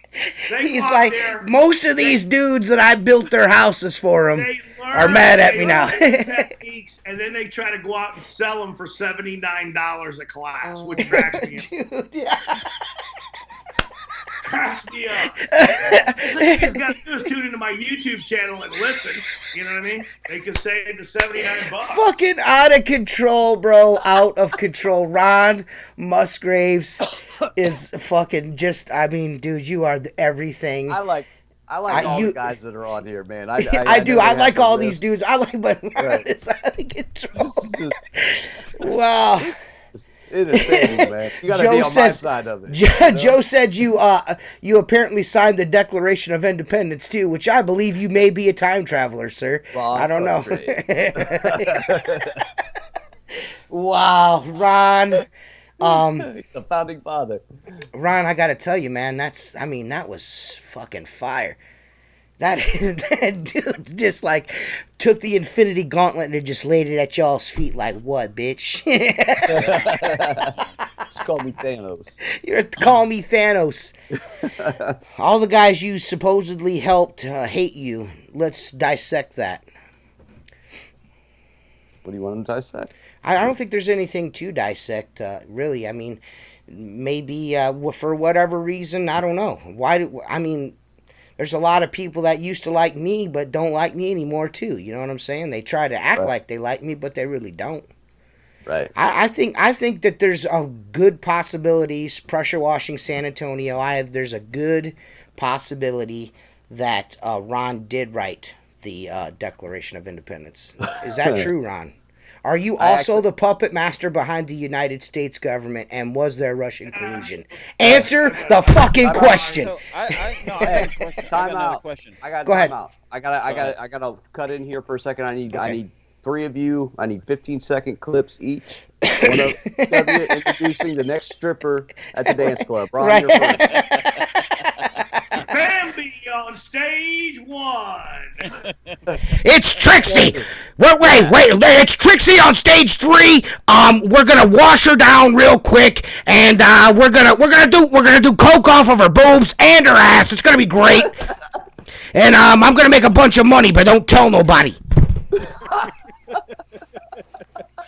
Oh my God, that shit is too crazy. So no, seriously, Ron, have you considered? Because you're obviously doing this venture, just walking away from this UMCA thing, and just washing your hands of it and be done with it. And is that what's going to happen with this next venture that you're doing? Yeah, I'll walk away from I'm helping a little bit with the day-to-day operations more than I ever wanted to at this part, at this juncture. Yeah. And, this new crew and the new election now, they've got things pretty much running on cruise control, so I'll be able to. And, yeah, I mean, I'm never going to come back ever in any major capacity, but it's the association. So we're supposed to support it as a contractor. So I'm going to continue to support it. If they need something done along the way, I'll pick my, I'll handle that for you. Or no, I'm just too busy, I'll be in that position to where I don't have to be the guy. So you mentioned previously the budget was less than $100,000. Is that the amount of money that this UMACC generates a year, or the budget to outside over I'm and sure above that's probably the just a paid rough officers? number anyway. No, but that's the entire revenue. Let's Okay, if that's the entire revenue, how much is there to steal? Yeah. You know what I'm saying? How much is It's there to fucking 81. steal? It's about 81.95. I mean, it's 81,000. So it's And then they $82,000. Yeah, How- 81,950 bucks. Almost 82,000. And now, obviously, they do several seminars a year and have promotion and have an overhead. Okay, so the question is, at $82,000, how much money is there for someone to become rich and no one knows? It doesn't make sense to me. It's not a $5 million entity. No, right? it doesn't. It doesn't make any sense. Okay, I'm just trying to show the opposite side of the coin here. You know, Right. so you're fudging numbers that are fucking milk money at the end of the day. You know what I'm saying? Yeah, and that's what the reality of it is. But they'll tell you that I get paid on the side from vendors and stuff like that, and that's all BS too, man. You know, if anything, I'm really stupid because I built somebody like the Power Wash store up for the last 5 years. How many millions that guy's doing? I did that. I'll tell you how stupid I was. I ran private seminars for him that cost me money in hotel rooms, flight, food, bought thousands of dollars of drinks at the bar from guys partying, having a good time, all out of my own pocket. Did that for years while he built a business. You understand? Yeah. To get what I got, which was nothing except an empty pocket, and there was, I was never expecting anything. He's owed money. He's got money. He's flashing money. But to get treated like you get treated like this, and these dummies don't even understand what they have. You know what I mean? It's just it's unfathomable to me. I mean, how people could be so stupid. I mean, they're just stupid. Yeah. How many members are in the UMACC? That you, off the top of your head, I mean. There's 500 and some now. It went from 800 to 5 something. So how much do they pay? That's that $89,000. It's $149 a year. It's roughly, it's roughly $12 a month. I mean, it's nothing. So, and let me ask you another one, Ron. UMACC has its own office, a headquarters, or something that they have to pay for? Not anymore. No. It's all run. So it's all run. It's all run from your house. The internet. And no, and it's not run from my house. Right now, I think it's going. I don't want to say where it's being located at because they've only talked about it, and it really is not my business to even disclose that. But no, it's not run out of my house. They did have an office in the city that I live in. They vacated that some time ago. Okay. Where are the books stored? They want to know. Yeah, they keep asking where the books are at. You got the books, Ron? On the computer. Where somewhere. are the books, Ron? Are they in your desk right now? It's got to be shared online. They have an independent accountant that handles that, and they're going to have to talk to the board about where that's at. I just don't know that stuff, guys. Right. See, guys, he doesn't. I mean, I'm asking you guys this question so you don't think we're like, fucking doing y'all dirty. You know what I mean? He just, My point is this. Excuse me. My point is this. Okay, with the amount of members that they have now, even if it's very low overhead without an office space and paid board members, there's not a lot of money here, guys. Jacob Williams says he runs it from his tool shed. Oh, fuck. Yeah, I'm in my tool shed. Jamie Schmidt he wants me to let you know that he'll show up to your next show. Let's see you call me stupid to your face. I've got some Jersey Strong for your bitch ass. Y'all so violent, man. Why y'all so violent for, man? Why y'all want to fight, man? Jamie, I love you, man. Ooh. That's Ooh. Ron with the deep cuts. He just wants to give you hugs, son. He's not trying to fuck a scrap with you, man. Ring? Yeah. Can we get a ring and a rubber band and let's extend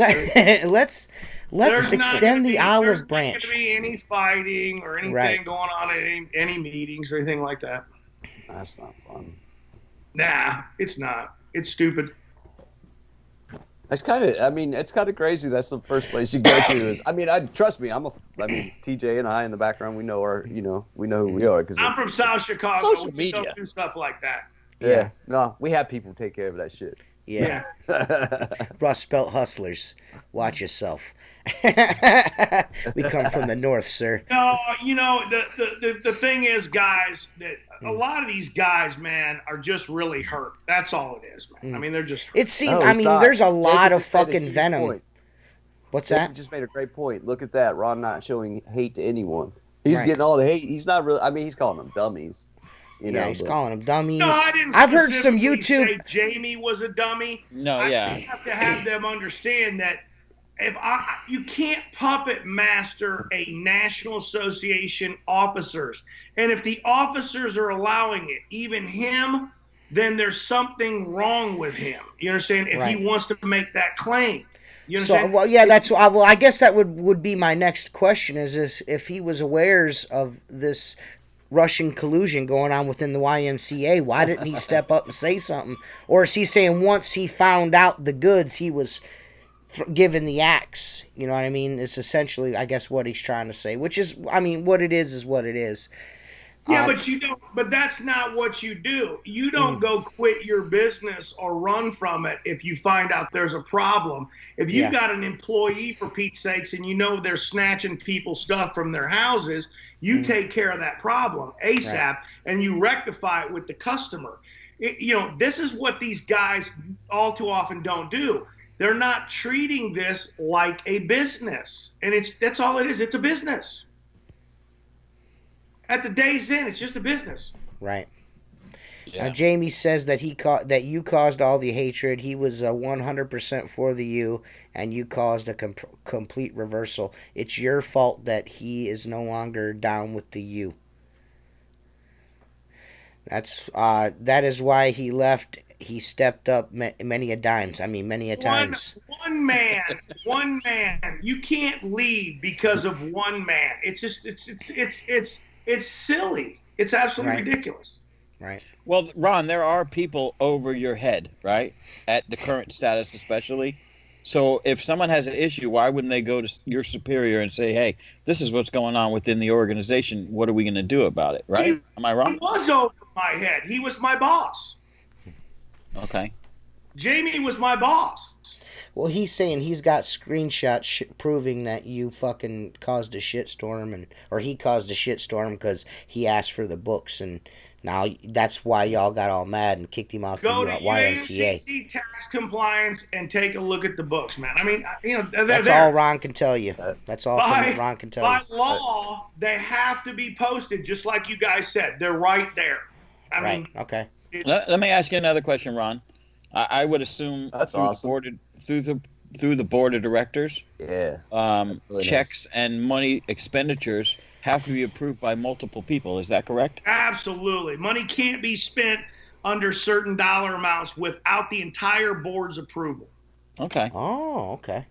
That's pretty interesting that someone could. I mean, I don't know if they've siphoned someone's. Are you ready for this one? If Jamie let me spend any money, he approved it. Okay. But it didn't happen because they never even approved for me to spend any money. You know what I mean? It never happened. Yeah. I mean, Joe. Christy White, the Joe's got president, a lot works of for info. Ron Like, as listen, an NSP.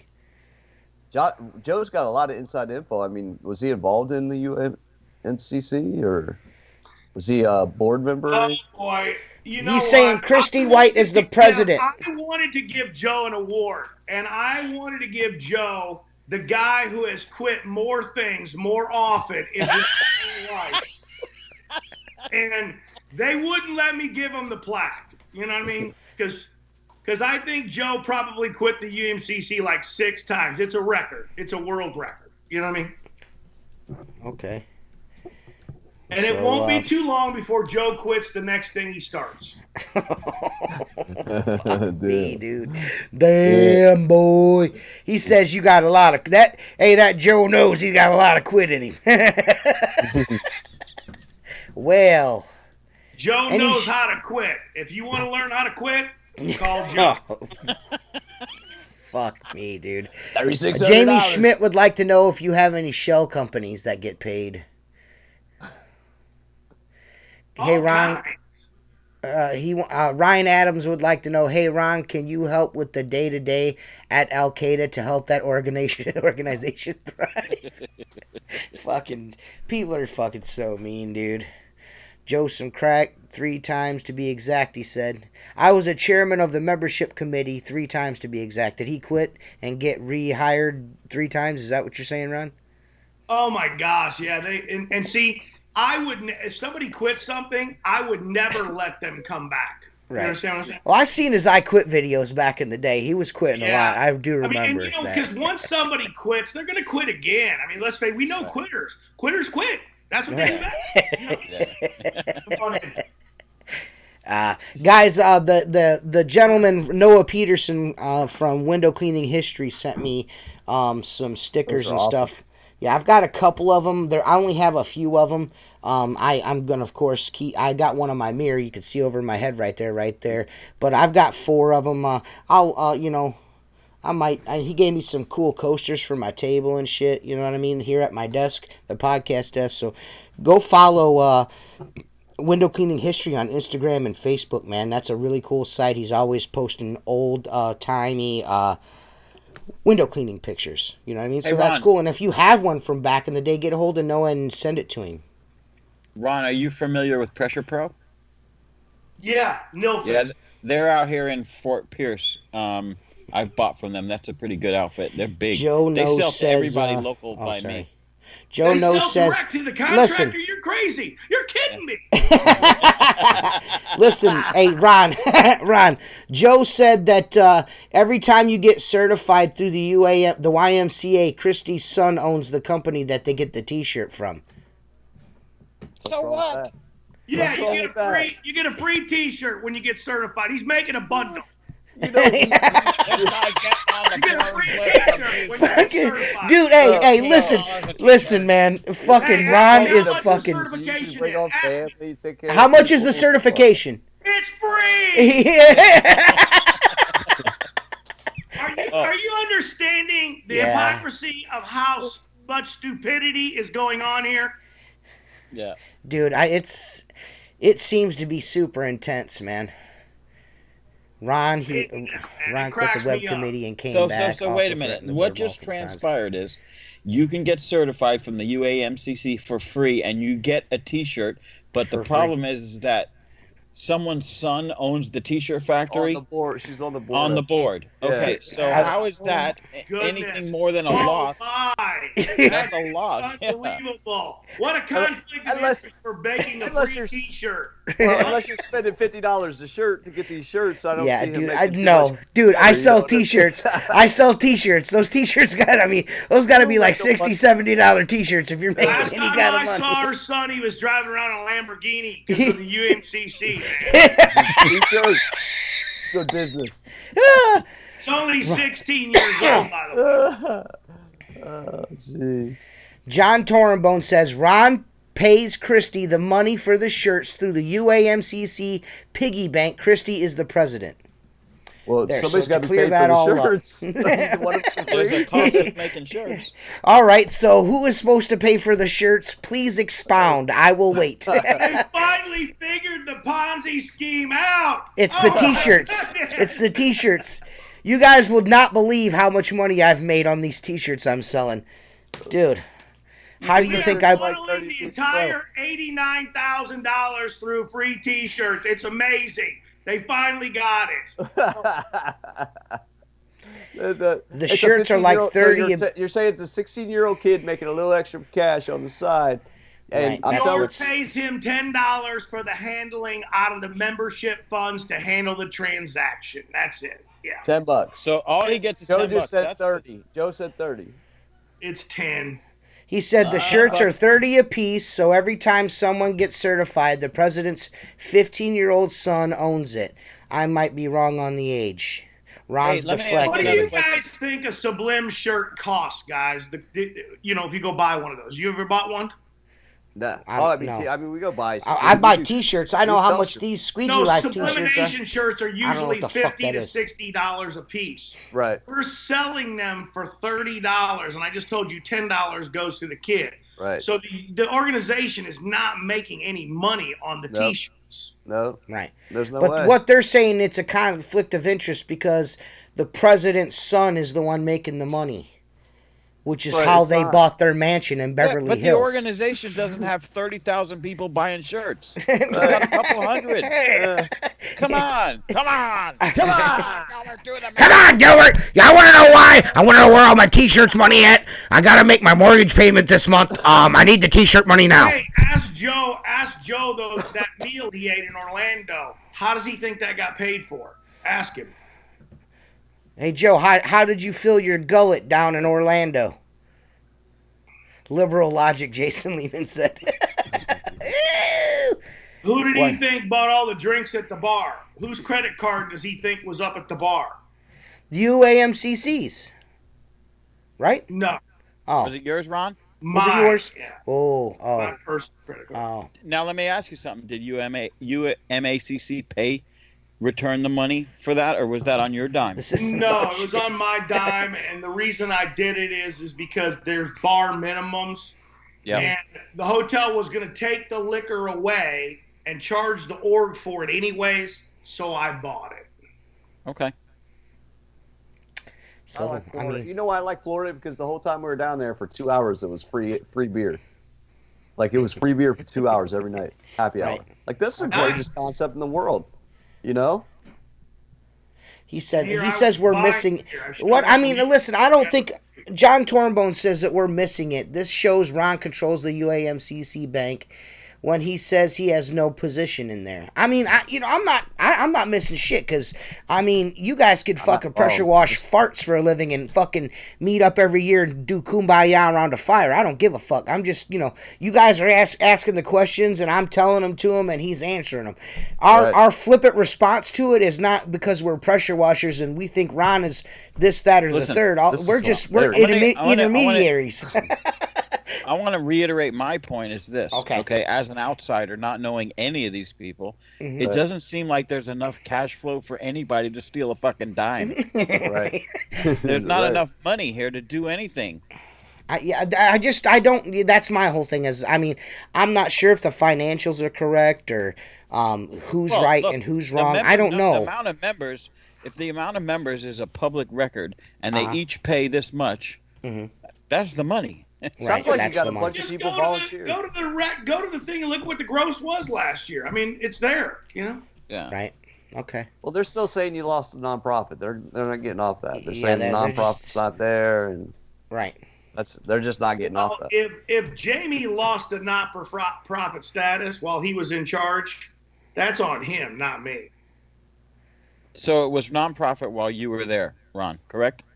It's still a non-profit, but I don't want to get into argument. Uh-huh. If it's not a not-for-profit, has nothing to do with me. I haven't been an officer for almost 4 years. Right. So in your position, it's not possible for you to have anything to do with it no longer being a not-for-profit, correct? It's not my job. It's the director's job. And Well, it sounds like you guys don't get paid for your job anyway, and if you No. accidentally took a little bit of cash on the side for it, you're in trouble. You know. you know what? I think that they should. I don't know, pay Jason. every person in every position. That's what I think should happen. That's right. And not that I want that position, but they should pay the people because then they might take it more serious. Yeah. Might. Yeah. There's My- a lot. There's a lot of side money that you're not talking about. That's What what. side money? This is the thing. This is the Right. thing. This is the thing. This is what.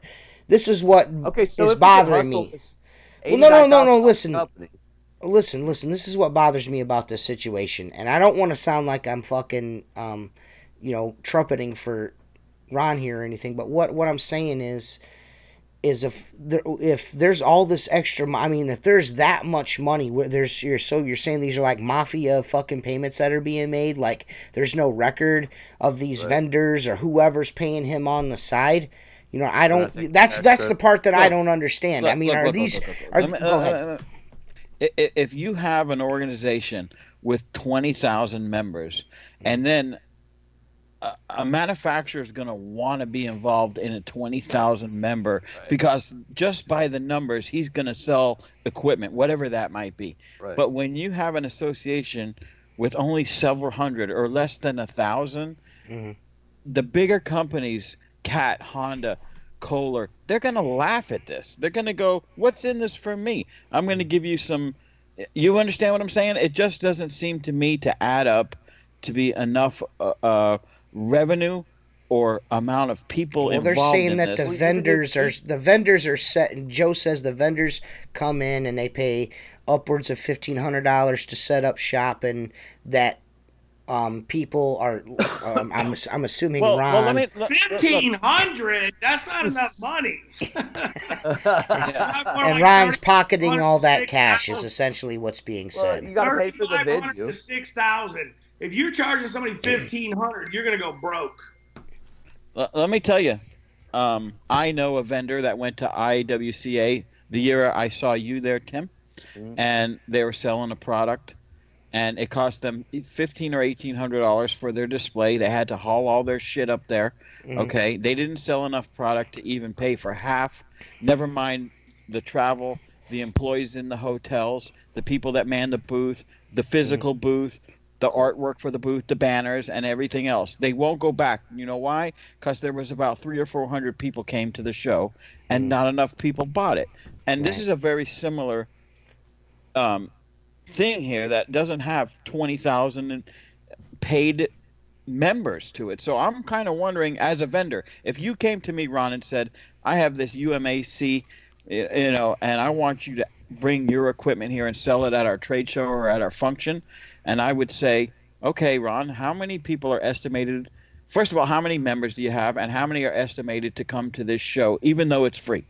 And if you said 250 to 300, I would tell you it's not worth my time to haul my equipment there. So where's the payoff? I don't understand any of it. It doesn't make sense to me. $89,000. That's Do making you $89,000. know what, man? I completely agree with you. And I do not think in these times with technology being driven the way it is, I've watched even these big shows. Like I go to big shows, World of Concrete. I'm seeing massive decreases in attendance, massive. And I personally don't think that the trade show is going to exist like it has in the past. They may reinvent something. They may do something. But like Shark Tank says right now, I'm out. Yeah. And I would, just like you're thinking, I would tell all these manufacturers, I'm out too. Because Ron Musgraves or Outlaw Radio, we're going to have more people watch this podcast, and more people just are going to be calling Pressure Pro tomorrow that are in your area because you mentioned they could buy factory direct. Yeah. And they're going to get calls tomorrow. By the way, what's their number? I don't know it offhand. I've just been there. Yeah. Well, do you want to get paid? Because if you give them their number Let me look it up. and you send some people over there to them, they will sponsor this radio show. Okay? It's that Let's look 'em simple. up. Ron tells them there will be over 1,000 people there. Ron is not telling the truth. But how many times? But wait. Exactly, If Ron tells them there's going to be 1,000 people there and they show up, how many times is that going to happen? Once. Right. One time. Right. One time. They ain't coming back. They're going to get business from it, but they're going to have to work. People aren't just going to come there and buy stuff and drag it off the floor.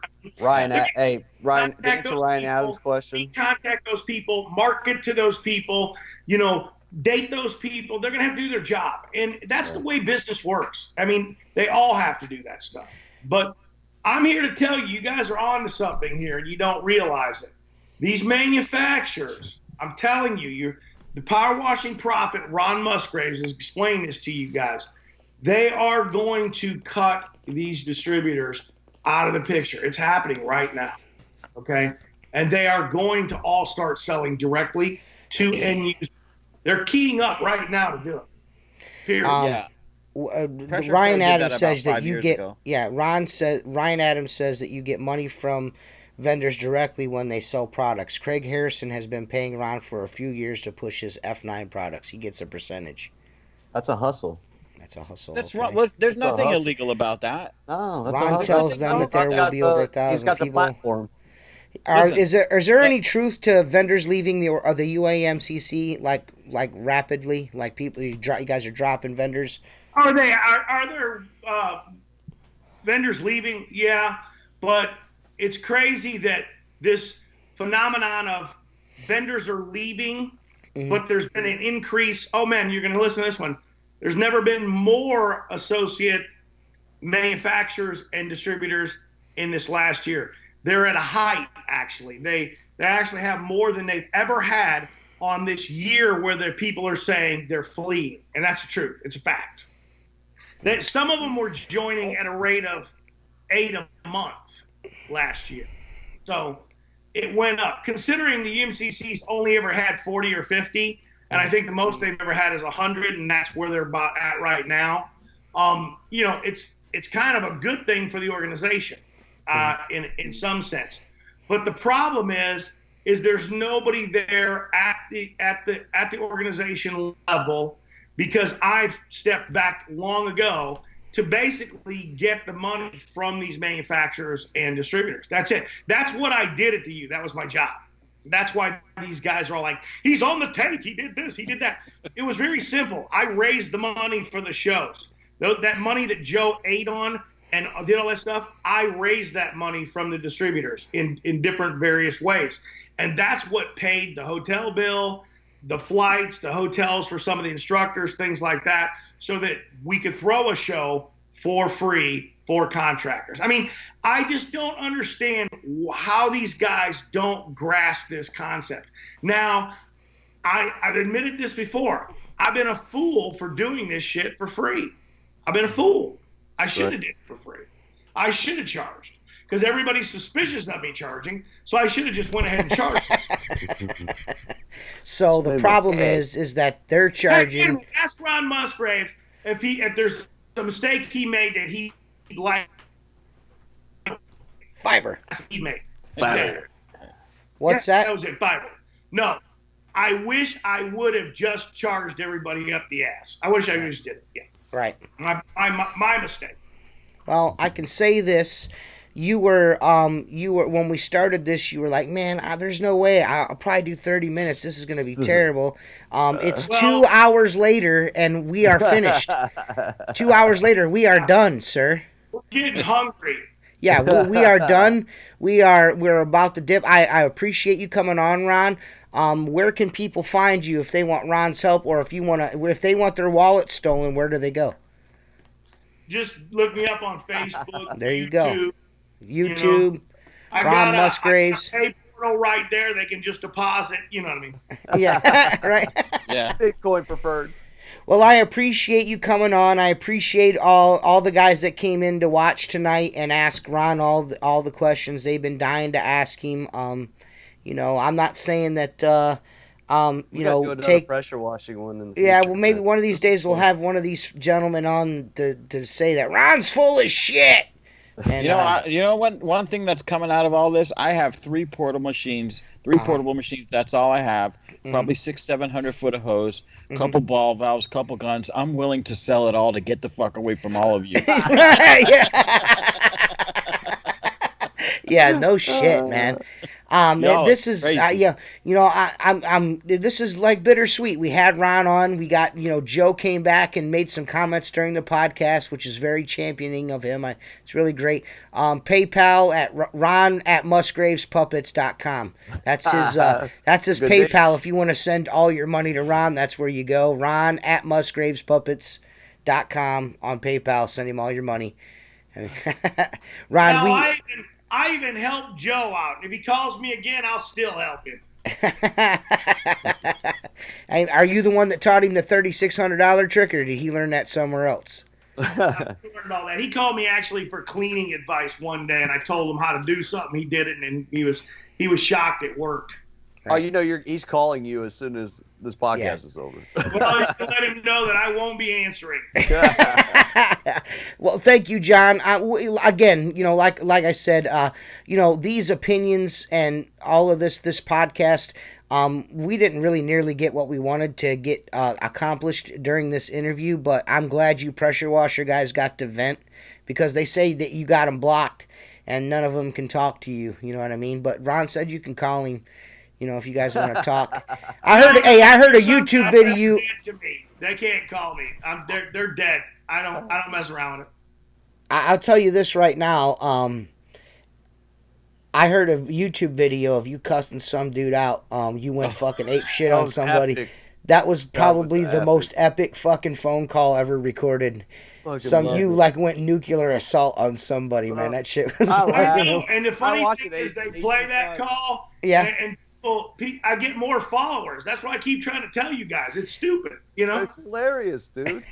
It's not like it's bashing you. It's funny. So, Right. I mean, we love it, Right. Because you've all had that call. Right. Well, I've done that call. Yeah. I mean, I've been there, You want to I know right what to that phone and take your hands around their neck. Right. I've been there. Right.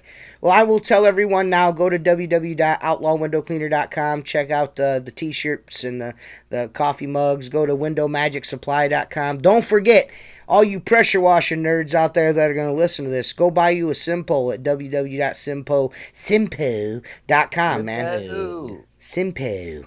And again, Ron, we really, really thank you for coming on. It's been a pleasure.